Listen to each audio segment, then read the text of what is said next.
The socialist inclinations of Zionist ideology, that ship has sailed. The death of God is about the drying up of a horizon of meaning and of a whole form of human life. Where do we stand in the illusion it makes?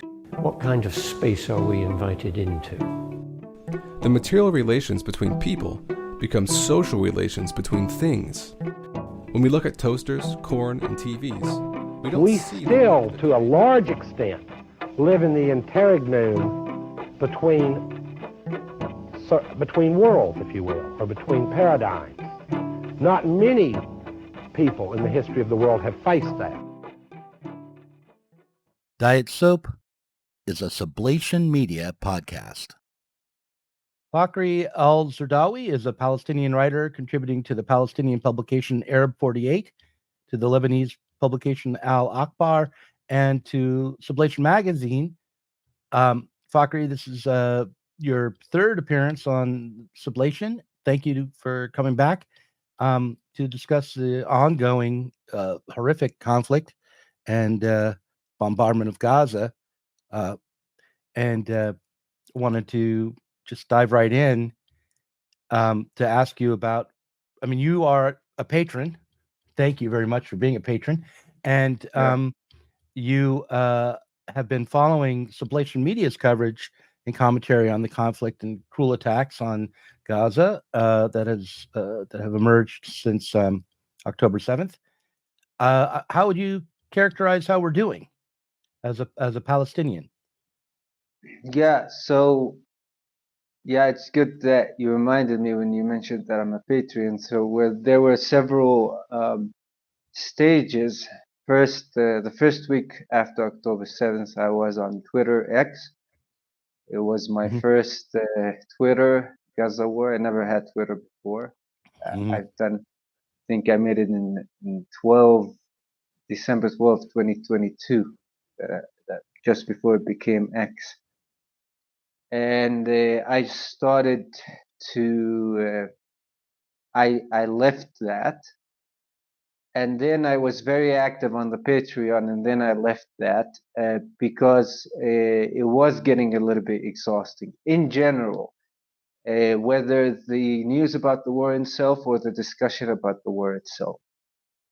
It was very difficult for me in general. Sublation Magazine has some very powerful pieces on the conflict, thought-provoking pieces that go along with my idea that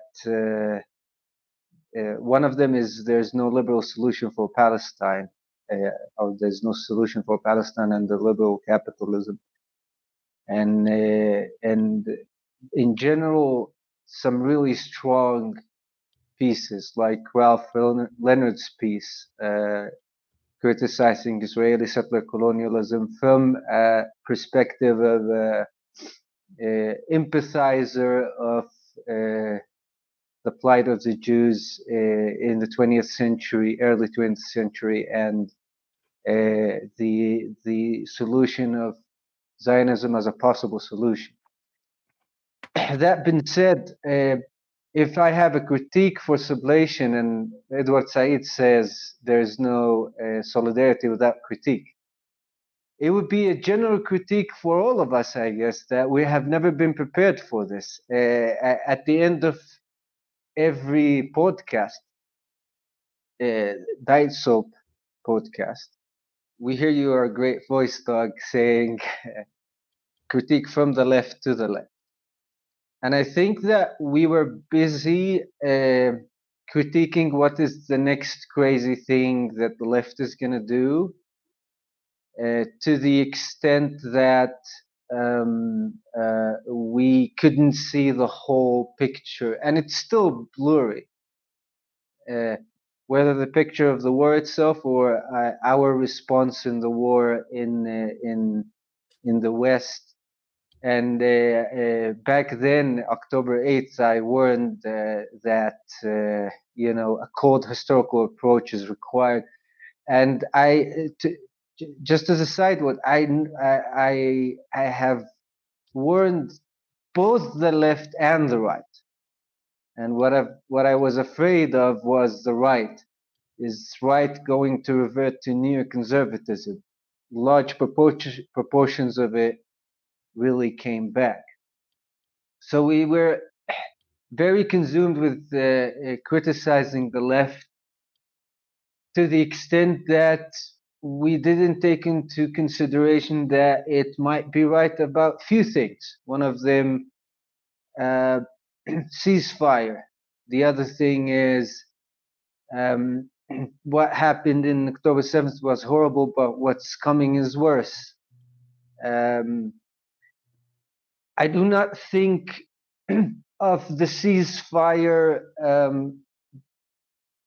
rallies and the ceasefire movement as similar to the 2020 Summer of Love movement after the death of George Floyd. There are several differences here. There are several differences here. First, the 2020 anti-racist movement were one of the things that had put Biden in office. The ceasefire movements are the things that are going to get Biden out of the. One of the things, I'm not saying the thing, I'm trying to be impeccable here. They're going to get Biden out of the White House. The second thing is that the liberal technocrats have adopted, co-opted anti-racism quickly like this. I was evacuating from Europe to the Middle East because of COVID in July of 2020, and I saw the new LGBT flag with brown and black colors as an afterthought, and there was a big movement, liberal technocratic movement of talking about racial injustice. In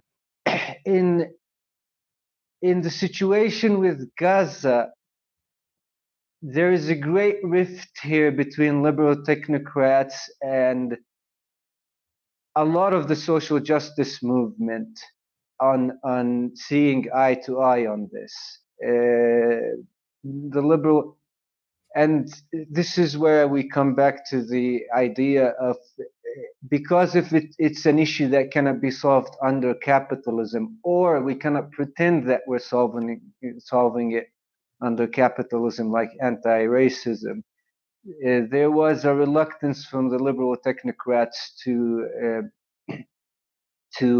adopt it, and for better or for worse, because what did liberal technocrats do to anti-racism? Nothing. It was a cultural revolution, a symbolic revolution that meant nothing. And the ceasefire movement was more diverse than that. It was in part a working class movement, a movement that contained populists, anti-establishment populists, international relation realists, ex-Marines in the US, a proportion of the right who are against attack on free speech.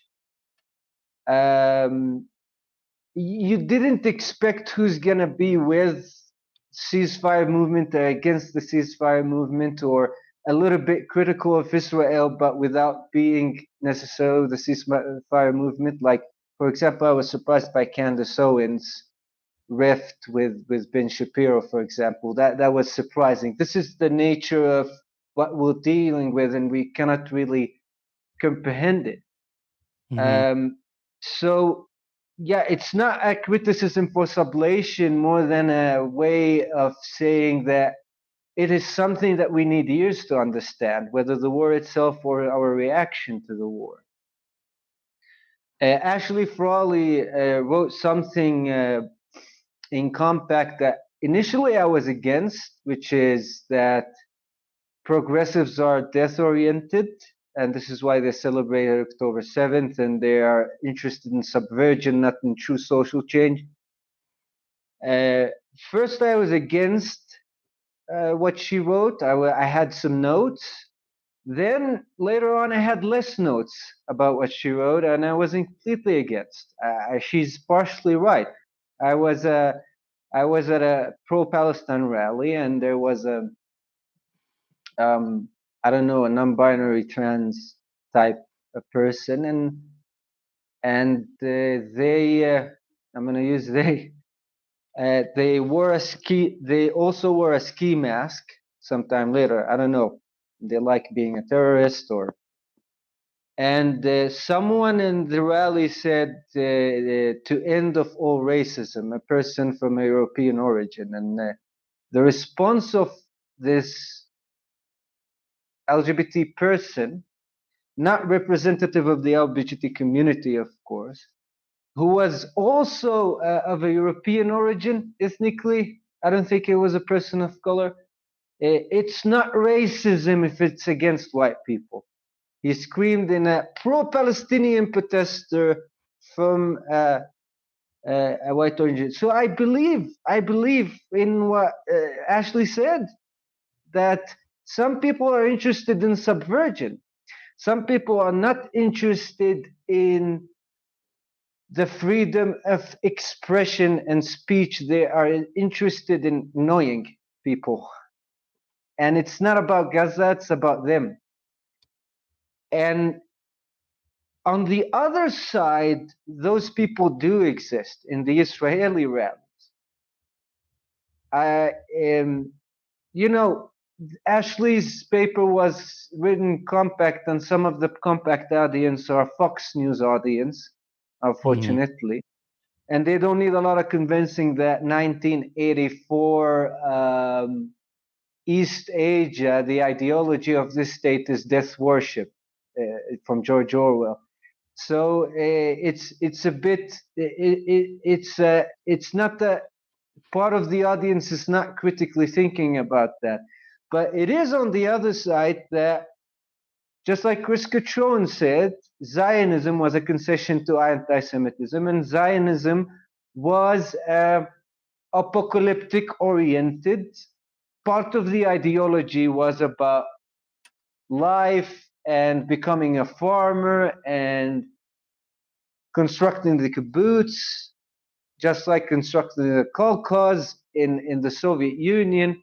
But a lot of the ideology was an apocalyptic oriented ideology. I'm going to quote David D. Perlmutter from 2002 during the unrest that took place in 2002. He says, Israel has been building nuclear weapons for 30 years. The Jews understand what passive and powerless acceptance of doom has meant for them in the past, and they have insured against it.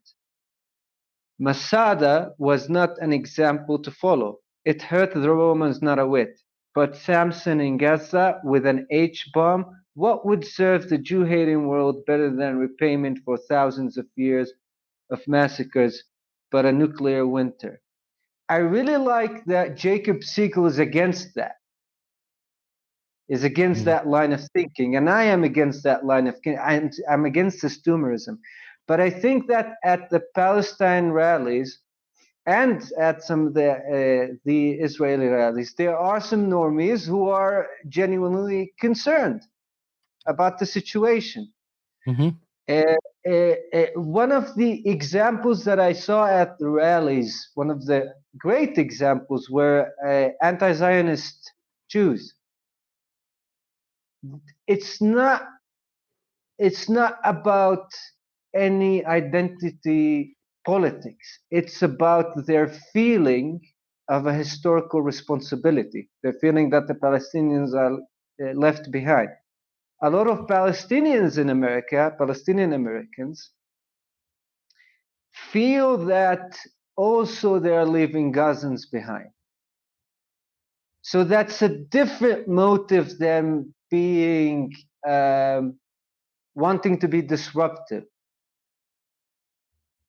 In that manner, I see the ceasefire protest as similar to the 2003 anti-war protest than a disruptive cultural revolution from the left And by the way, that's not necessarily good. It's funny if Biden is telling Netanyahu, "Oh, don't repeat our mistakes in the war on terror." I think you, Doug, would be worried for the left not to repeat the anti-war movement's mistakes, and that's a whole other issue, of course. Mhm.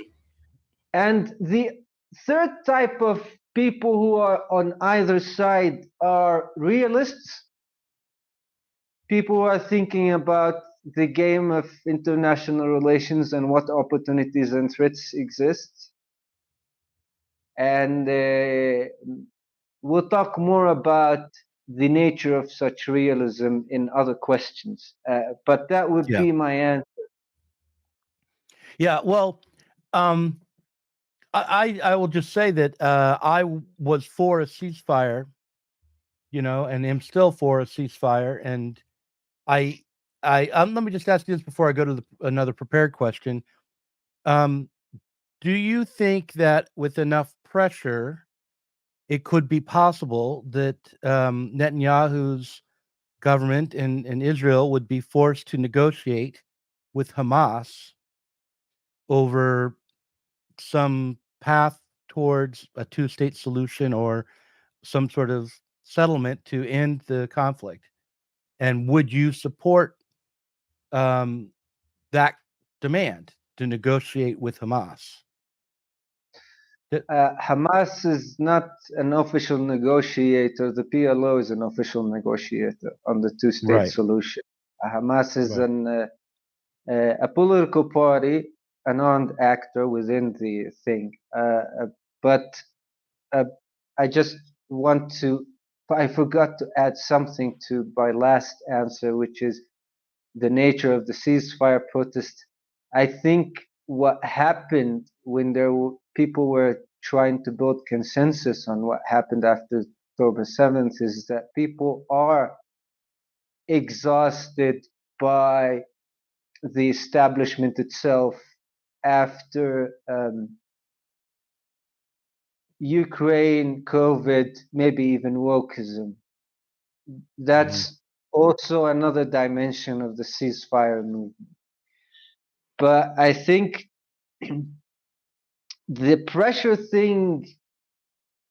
pressure on Israel thing is something to be answered more in a further way when we talk about Jacob Siegel's view on the issue, that he has a Zionist case for ending, not pressuring Israel, but ending aid for Israel.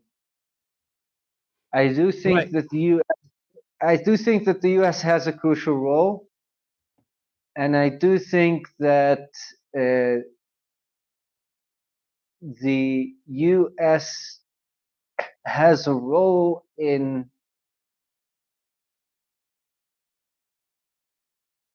not seeing peace. There's a problem with peace and normalization in the Middle East. First, it's not that Israel wants peace, Israel wants normalization, and it's not that it wants normalization with its character as a Jewish and democratic state. It wants normalization with its occupation status, considered illegal under international law. Its occupation of the West Bank and its siege of Gaza. But since Anwar Sadat visit to Jerusalem in 1977 or 78, I forgot, an idea was built in Israeli political culture and in American political culture that there is a need for a peace Bonaparte. A brave, strong man, an Arab or a non-Arab peace Bonaparte, a brave, strong man who would, swipe the illogical, unrealist left aside and do the deal and all of that. And from that came Trump as a peace strong man. But what Trump was doing, and I know that Jacob thinks that Trump is different on the Middle East than other presidents. Slightly different, but not that different. What Trump done, he wanted to say that he's the populist leader that will bring the deal of the century and all of that. I read the official pamphlet of the deal of the century. It's an NGO pamphlet. It's laptop class. It's professional managerial class from the bottom to the top. Trump was trying, and after that Biden, to formalize what was already on the ground. You know, he didn't. The idea of a peace genius it's not it's laughable. The normalization between Arab countries and Israel was on the ground, and the idea, I'm going to discuss this idea further, the idea of economic peace, you know, Palestinian economic zones and all of that as a part of the deal of the century, that was on the ground. And I think that the last time there was real pressure was from George Bush Sr. But yeah, we will talk about that in further questions. Okay, all right. So what did you make of Jacob Siegel's critique of American power, specifically of Americans' influence over Israel, when he was interviewed on the Diet Soap podcast? Jacob, I was worried to watch Jacob's interview. First of all, because I was, like I said, I was exhausted by anything that is related to the war online. Second of all, because he has a case for the Israeli establishment in general. And it turned out he doesn't have much of a case. He thinks that a lot of people in Tel Aviv are bozos. And Jacob is a very decent man. In a world of Ben Shapiro's, Barry Weiss's, and Douglas Murray's, he has really some meaningful things to say. And I really liked a lot of, although I disagree existentially on some things, I really liked his realism. You know, he's a realist. And Jacob's case is not the first time in history. Anti-Imperialist Zionism was a thing since the British rule mandate over Palestine. Now, anti-imperialist Zionists or anti-British imperialist Zionists, like African nationalist anti-imperialists, they weren't anti-imperialist because the taxes on tea were too high, you know, or because the British Empire was going through its own contradictions and related to imperialism and bourgeois capitalism, like in the US and before the American Revolution. Anti-imperialist Zionists thought that the British Empire were holding Zionists back. And it was an idea that they were convinced it. They didn't see the amount of support the British Empire was giving to the Zionists. They were seeing the glass half empty, or a little bit empty. From that, there were part of those anti-imperialists were the Lehi movement. The Lehi movement was somehow pro-Mussolini. And we have to talk about multipolarity in the Second World War. There is a thing that, you know, some states were with the Axis, and because some states were the Axis, they were the complete fascist monster. No, no, no. Just like multipolarity these days, there was multipolarity from all sides: Arabs, Kurds, uh, nationalist Zionists, and the idea that Zionist imperialism, anti-imperialism exists right now, as it is in the British during the British rule, it seems like a continuation of the same thing. America is holding us back when America is really supporting us, you know, almost opposite day. But the idea is not relevant after all of US decade-long support for Israel. And under the naming of Israel's right to defend itself, what is Israel defending? Is it defending its own people, which Jacob talks about, the security of its own people, or is it defending the occupation regime? What I think that Jacob is trying to do, he's trying to apply the theory of the globalist due to his conservative, he's a smart conservative, just like you said.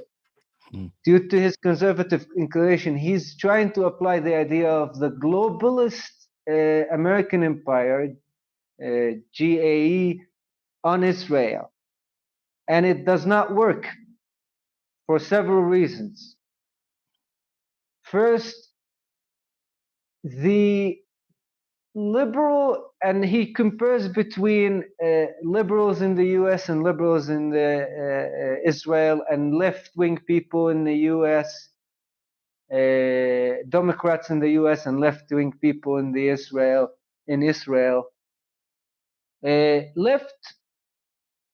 Cultural leftists in Israel in general, people who talk about immigration, sexuality, women's rights, are very deeply loyal to the Israeli state. Some of them are anti-occupation, that's right, but they're very loyal. The idea that there is a global NGO war against Israel, there's a paper, there's an article in Tablet that there is a globalist Palestinian empire against Israel, is not accurate. I think by that Jacob sounds like a Palestinian populist. He sounds, and his publication sounds like a publication from the other side. The professional managerial class is more complicated than thinking that one people or group or state is its victim. I'm gonna quote Ali Abu Ni'meh from the editor-in-chief of Electronic Intifada, another publication. He's talking about Ursula von der Leyen and the European Union. This is what he says to the European Union. There is nothing that you are doing to offer as the EU. You do not bring anything. You bring sort of these fake women empowerment and workshop to countries around the world. You're not building ports, airports, and schools. Jacob talked about the difference between Palestine and Afghanistan and how the American strategy in Afghanistan was about state building, and Israeli strategy is about that. The NGO system, cynically, is filling that role. The only difference between Afghanistan and Palestine is that Israel is not paying the bill for the state building efforts. The EU builds something and then Israel bombs it.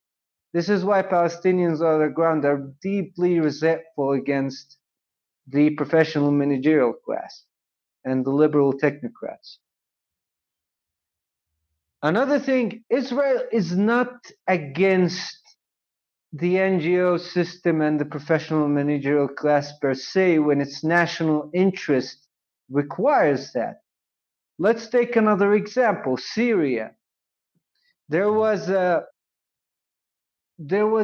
big professional managerial effort for regime change in Syria.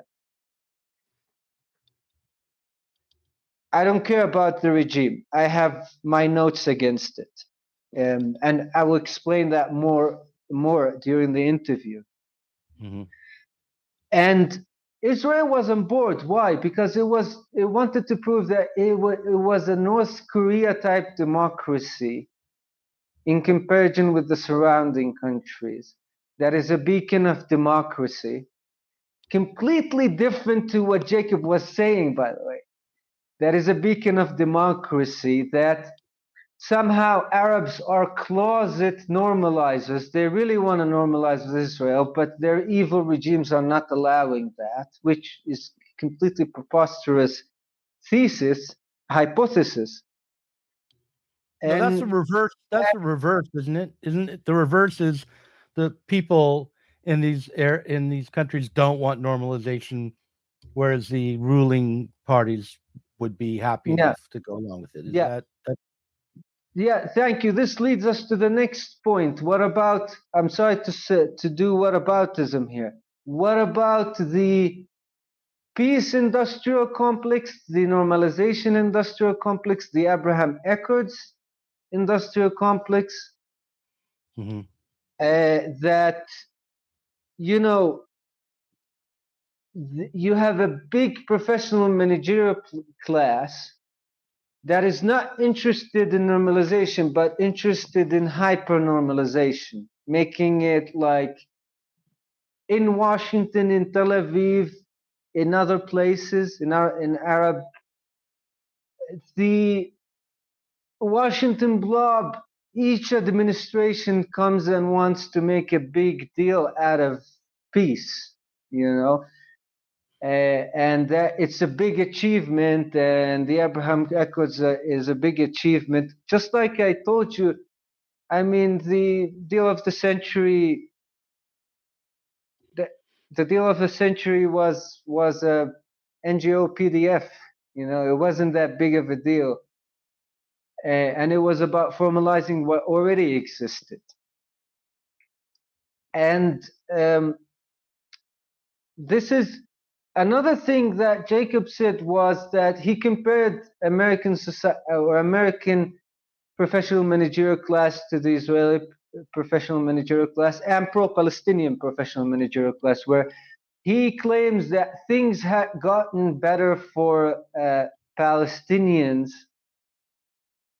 the same way that things had gotten better for African Americans. It's no longer Jim Crow, but there's a professional managerial class that wants to tell us that it is Jim Crow. Bad comparison. With 25,000 Palestinians dead in Gaza, bad comparison. With the occupation, bad comparison. With the mass arrest of Palestinians with an Israeli citizenship, also bad comparison. It has not gotten better. It did not get better. So this idea that the professional and managerial class is anti-Israeli, I can say it's a little bit more different. Think about it in these terms. The pro-Palestinian left has George Soros. The Zionist has Rupert Murdoch. Mm-hmm. That's the situation. Jacob mentioned virus and vaccines as an analogy. The professional managerial class, the media and academia, it is like an experiment in a lab, and it can be used in a way that is with or against the national interest of states. So can I just interject here a bit? So what I understood Jacob to be saying, I'm not endorsing this, but what I understood him to be saying was not that the professional managerial class uniformly is anti-Zionist ideologically, but rather that the how do I put this? That the approach to holding together a coalition of support for the Democratic Party, which is the party of the professional managerial class, just as the Republican Party is in reality, but approaches the various ethno groups on the level of manipulation in order to maintain the power structures and the balance of power that exists now, and that the Democratic Party contains both pro-Zionist and anti-Zionist elements and groups, but and in fact the conflict between those groups is managed in such a way to maintain the normal power structure that is already on the ground. And that so that when you look to the pro-Zionist aspects of the Democratic Party, you can be sure from Jacob's point of view that they will not dominate or alter the party overall, but rather that the anti-Zionist aspects of the group, the anti-Zionist academics or leaders of NGOs, will continue to be supported as well, because the conflict itself within the party roughly works out to maintain the coalition that the Democratic Party relies upon to exist. I think that's what he would argue. That's what I understood him to be saying. I don't know if that's true.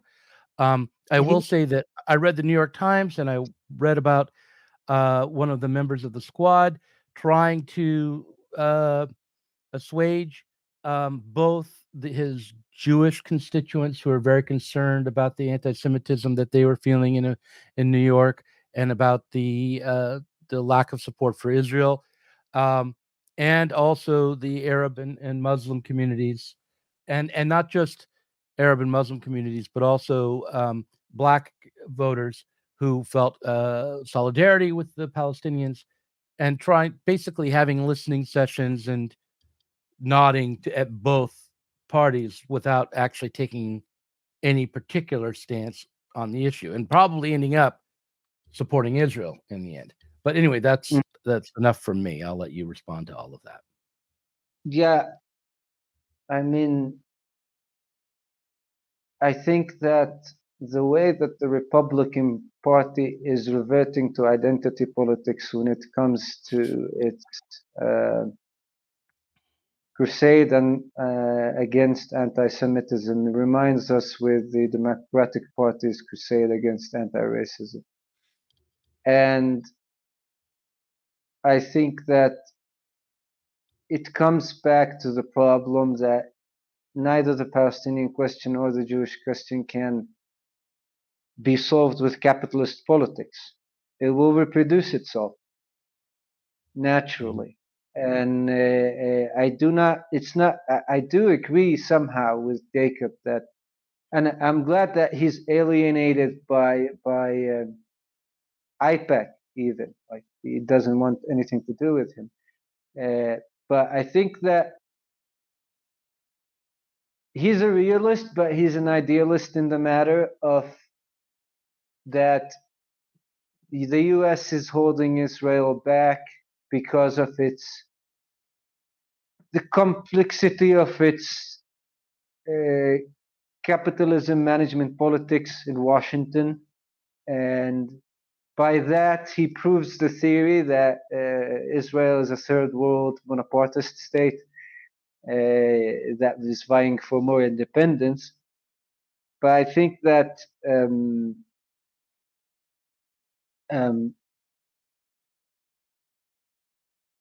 it's not as much realist as he thinks, because if Israel is as he says, no more a protectorate of the U.S., then what Israel has multipolarity, and the Russians and the Chinese are very tough on the two-state solution question. Who are you gonna be? Who's gonna be your new ally? That's on one side. The second thing is not about the ending the several $billion aid to Israel. It will become later about sanctions against Israel. And I think that Jacob is trying to be an accelerationist where, if they want to, they cannot scare us with the aid. If they want to cut the aid, they can cut the aid. But it's a little bit more complicated than that. I think it's an idealist position. And I think that we're going to talk about that later, but the dependence on multipolarity and how they interact with the Abraham Accords. I mean, it has been said by Netanyahu, the Abraham Accords are a part of another initiative than the Road and Belt Initiative, from India to the Arab Gulf states to Israel. So you have the US all over it, whether you want to recognize it or you won't. And once again, it comes back to an idealist position of anti-imperialist Zionism, that he wants to end the Democratic Party effect over an influence over Israel, which does not have a lot of influence, not yet. Like, we didn't come to the point where the Democratic Party is pro-Palestinian. We didn't come to the Spencer Leonard's point where, establishing socialism in the US would solve the Palestine-Israel question immediately. It's not that, it's something else. So that would be my answer. Okay, let me ask you a follow-up question that will also be kind of I'll try to combine one of the prepared questions in with it. So how would you describe the conflict between Israel and Palestine? And then I'm going to add a bit to this question. Why has it been so difficult to create a two-state solution? Why is that not seen to be in the interest of the Israeli state to the degree to which Israel has put up roadblocks and made that negotiation and establishment of a two-state solution impossible? And how is the way in which this conflict is usually framed standing in the way of a solution, maybe a two-state solution? You've said that it is a conflict between two bourgeois nations, the bourgeois nation of Palestine and the bourgeois nation of Israel. What does that characterization add to our understanding of the failure to create a two-state solution and peace between Israel and Palestine? If why can't there be a bourgeois solution? Just through the art of the deal, trade negotiations, a redrawing of the maps, some legal processes for some return to right of return. It would not be an existential crisis for Israel, I don't think, for that to occur. Why is it treated as that by the Israeli state, do you think? So I'm not a Palestine negotiations expert myself, although I am Palestinian. I think I'm a bad Palestinian for that. But Dr. Norman Finkelstein is, and he would tell you in any of his interviews how many concessions the PLO has given over the years to be able to establish a state, including the existence of peacekeeping forces and other security assurances for Israel.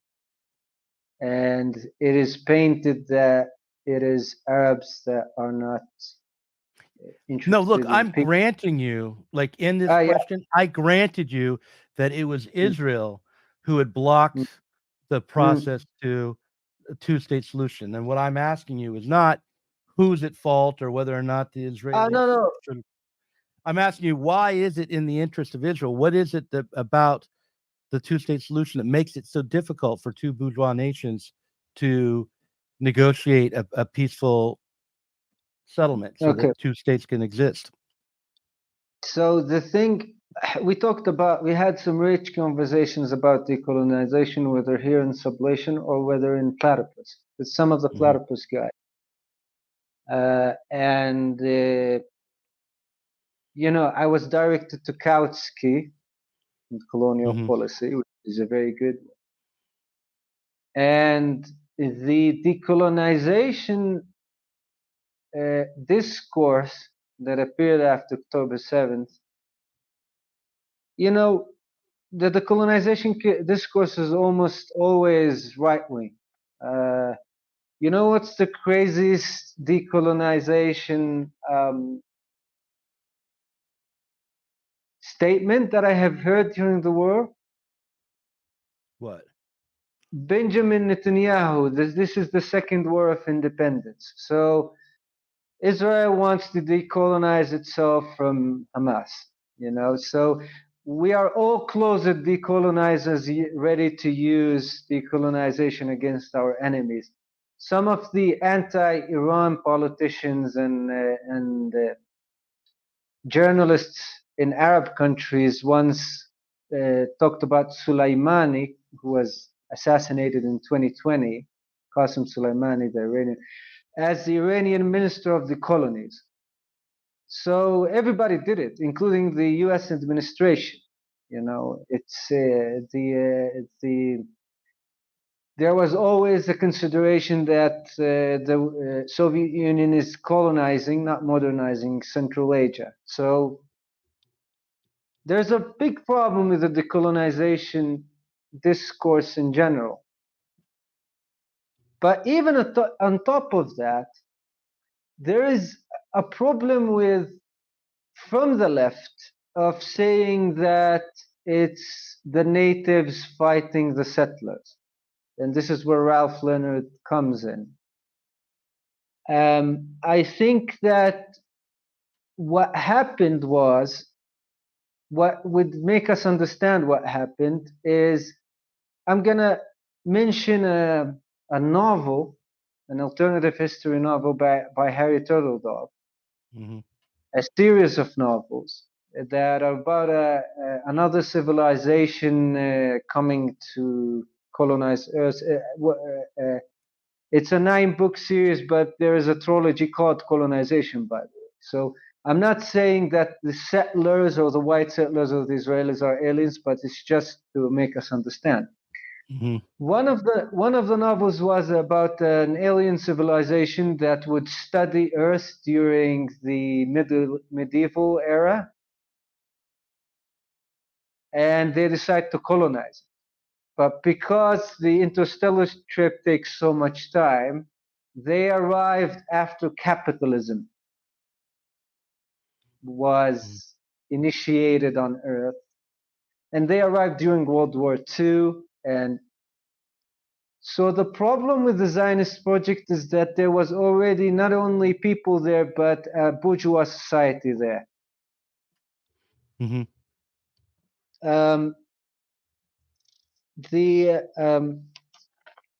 There was, after that, a historical bet by the Zionists. They were betting, they were making a risk that Palestinian society would liquidate itself automatically. This is what Chaim Weizmann told Arthur Balfour in 1918. The present state of affairs would necessarily tend towards the creation of an Arab Palestine. It will not produce the result because the Fallah, Palestinian peasant, is at least 4 centuries behind the times, and the Effendi, Palestinian bourgeois, is dishonest, uneducated, greedy, and unpatriotic as he inefficient.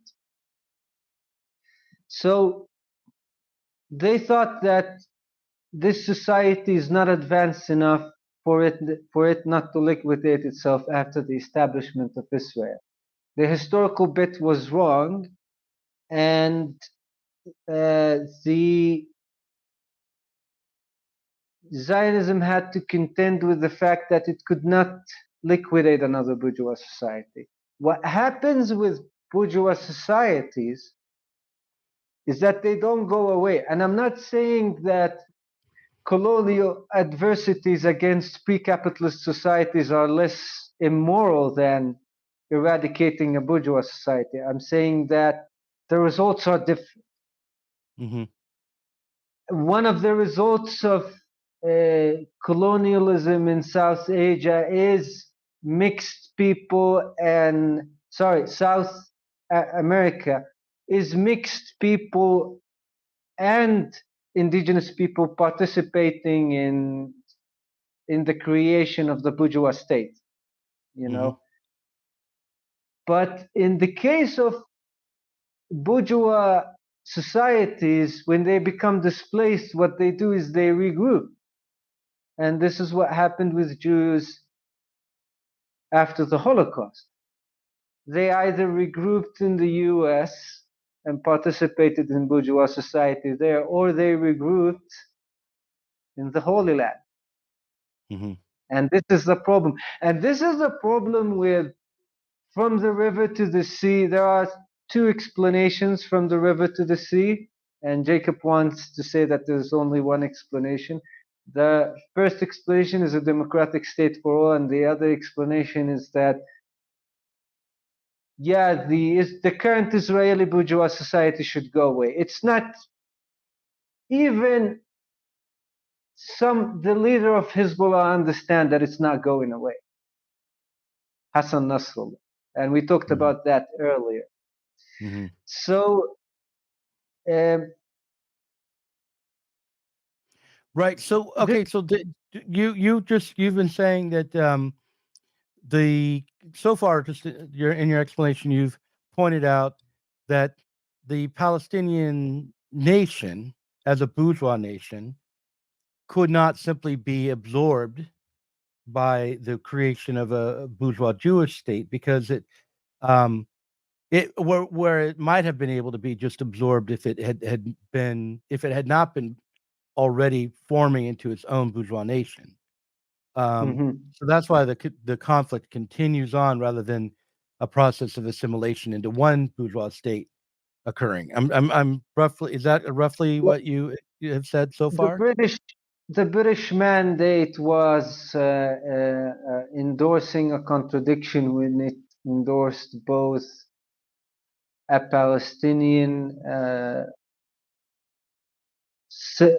the creation of a Palestinian bourgeois society and a Zionist Israeli. It was in Israel by then a Zionist bourgeois society in a contradictory manner that would create contradictions. Now, if you want to go back to Marx, none of that matters, because India will become socialist, and it's going to be the historical tool to end the British Empire and all of that. But the idea that the capitalist state in Britain remained and there are a bunch of thugs who are dishonest, this is what created the contradiction. That there also poor Jews from Eastern Europe was bought into. It's a Ponzi scheme that the British has created. And this is the origin. I'm not talking about the British working class. I'm talking about the ruling class, the capitalist management class. Mm-hmm. This is the historical problem behind the conflict. Now, what if I want to continue?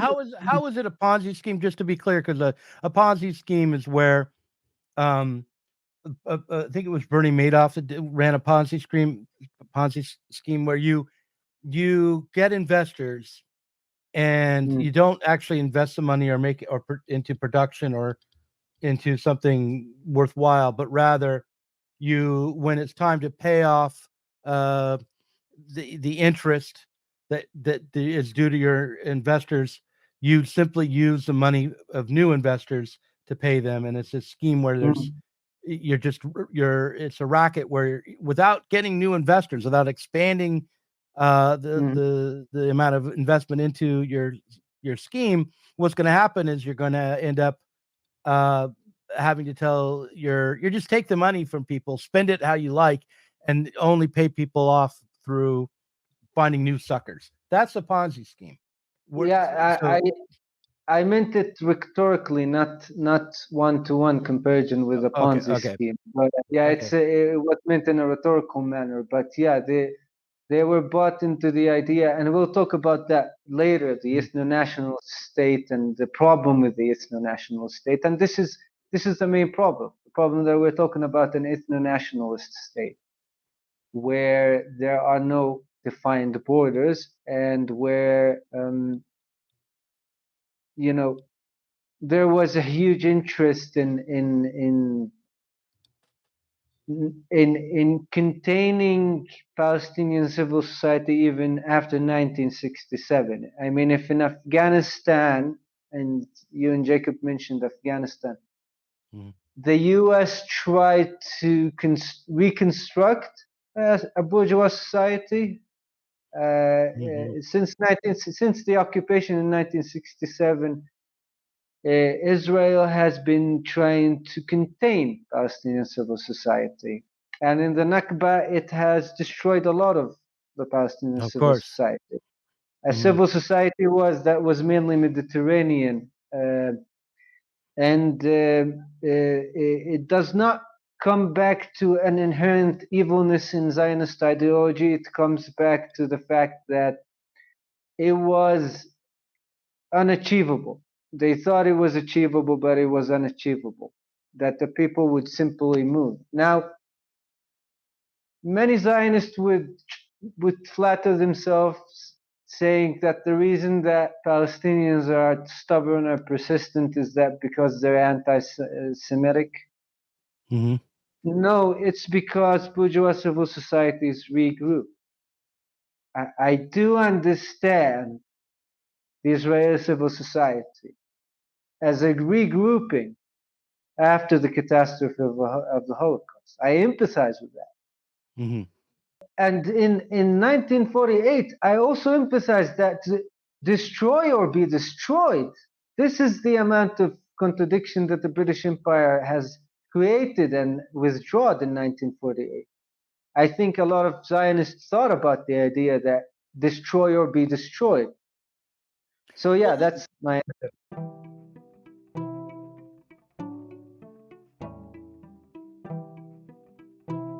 If you enjoyed this conversation, please do consider supporting us on Patreon. Our patrons help to make sure that Sublation Media can continue to provide interviews, videos, books, and articles that are critical of the left from the left. If you are tired of remaining stuck within bourgeois ideologies and politics, help us sublate them both.